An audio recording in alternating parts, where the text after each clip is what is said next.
Today we're taking a look at these NBA matches, which are happening on Monday, November 7, 2022, and giving you match breakdowns, betting tips and predictions in general on these games. Welcome back to High Stakes, let's get straight into it. Also, don't forget to subscribe and push that notification bell to get notified as soon as we release these sport prediction videos. And if you would like more betting tips and predictions, then check out our Patreon in the link down below. Our new Patreon is a way for us to help you improve your chances of making more money.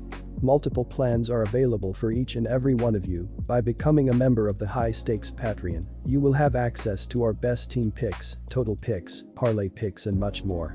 Stop wasting hours of your time searching for bad betting predictions that ends up costing you a lot of time and money. Join the High Stakes Patreon now and get the best betting picks. Minnesota Timberwolves vs New York Knicks. Minnesota opened as a 5.5-point favorite in this game, but that line quickly dropped. I do not think it has moved far enough though, as the Timberwolves have been way too inconsistent to be worth backing as favorites. They are also going to be without Gobert on Monday, who has arguably been the most impactful player on the roster. New York has a balanced lineup and is getting 4.5 points to work with in this game. The Knicks have been an extremely profitable team to back away from home, as they have covered the spread in 12 of their last 15 road games. Minnesota has failed to cover in 5 straight games against Eastern Conference teams. Take the New York plus 4.5 points. Both of these teams have been inconsistent defensively against better offenses, and both teams often like to push the pace. Minnesota is still playing fast even with Gobert at the 5, and the Knicks have played in multiple higher scoring games so far this year as well. Rudy Gobert is obviously a top interior defender, but he struggles to defend on the perimeter. New York should be able to move Randle and Obi Toppin to the center position when Robinson isn't on the court and give the former Defensive Player of the Year some issues. Minnesota has a lot of offensive talent despite their early season struggles, and the Knicks have been very inconsistent defensively against more talented teams. Towns and Edwards are both capable of putting up points, and the Knicks' defense has not that been impressive so far this season. Mitchell Robinson has also been dealing right knee soreness, and he anchors the New York defense that has one of the better shot blockers in the league. This should be a higher scoring game. Take the over 229 points. San Antonio Spurs vs Denver Nuggets. The Denver Nuggets beat the San Antonio Spurs 126-101 on Saturday, earning their first win of a 3-game series. They will face off again on Monday at AT&T Stadium and hope to lead the series 2-0. During the Saturday matchup, the Nuggets shot 60.9% of their shots from the field while shooting 51.7% of their three-pointers. Denver dominated the boards, bringing 47 total rebounds and recording 37 assists. From the free throw line, the Nuggets shot a poor 50%.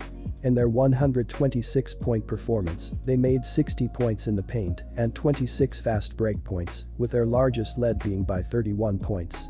Bones Highland came off the bench and immediately positively impacted the court. Highland played for 25 minutes, making 52.9% of his shots from the field while making 6 three-pointers for 24 points on the night.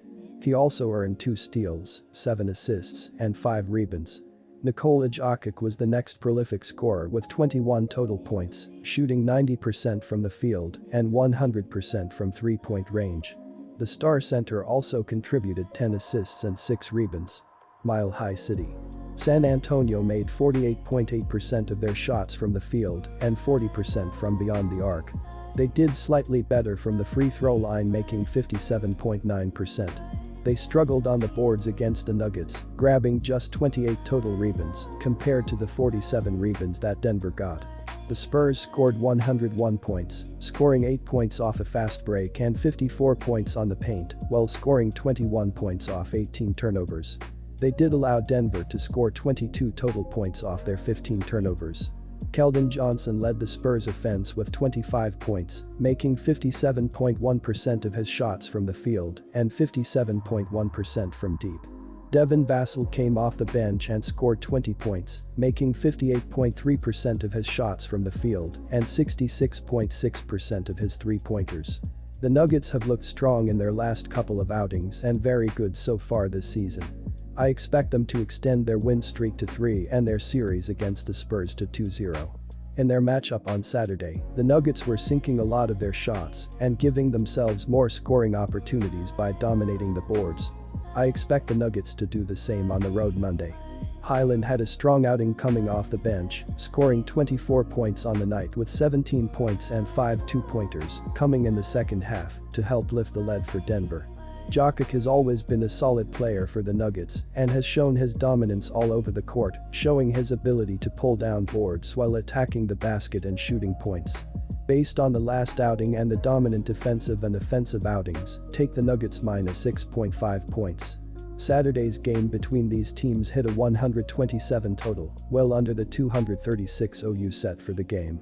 That number ticks down a few points, but is still more than the total they hit the other night. Denver is a far more explosive offense, and they have averaged 123 points over the last 3 games. San Antonio hasn't eclipsed 107 points in their last 4 games, 3 of those at home. There's no reason to think this game won't be very similar to Saturday's, so grab the under here. Take the over 232 points. Dallas Mavericks vs Brooklyn Nets. Through the first 8 games of the regular season, it appears that the acquisition of Christian Wood during the offseason by Dallas is paying off, as the center is averaging 16.8 points and 8.0 rebounds per game and doing more at both ends of the court than Kristaps Porzingis did while with the Mavericks. However, the success of Dallas is how well Luka Doncic can play through the 82-game schedule, as the Maverick star is averaging 36.0 points per game to lead the NBA. Brooklyn has tried to diffuse the media attention it received from comments made by Kyrie Irving, but the Nets are lacking scorers, as Kevin Durant is the only proven NBA scorer on the court, and the Nets do not even have a true center on their roster, which against many NBA clubs makes Brooklyn a pure perimeter team. That means on any given night the Nets could shoot poorly and lose by double digits. Take the Dallas Mavericks minus 6 points. The Dallas Mavericks have been doing a odd job, as they are 10th in the NBA, with 115.1 points per game thus far, while shooting 48.3% from the floor as a team. Point guard Luka Doncic has been on a tear this season, leading the league with 36 points per game so far, while also being 6th in assists per game, with 8.6 right now. They have a talented roster outside of Doncic and should be able to continue building up wins as they face some tough opponents coming up. Dallas has looked like they are buying in on the defensive side of the floor, as well as they are currently tied with the Portland Trail Blazers and the Miami Heat for 6th in the NBA, with 109.1 points per game given up. A big reason why is the fact they are limiting the opposition to 33.2% from the three-point line, which is tied for 7th in the NBA as well. They need to continue focusing on the defensive side of the court to continue looking as impressive as they have been. When you have Luka Doncic and Kevin Durant on the court in a game, it is hard to imagine the under as a good play, as they are 2 of the top 3 scorers this season. The adjusted offensive rating according to Dunks and Threes show these offenses are dominating, as the Nets are 9th in the NBA with a 114.8 rating, while the Mavericks are 2nd with a 119.1 offensive rating thus far. Defensively, the Nets are leading the league with 8.2 blocks per game, while the Mavs are 24th with 4.1 blocks per game, so they are making it a little tougher in the paint, but scorers are going to find ways to score.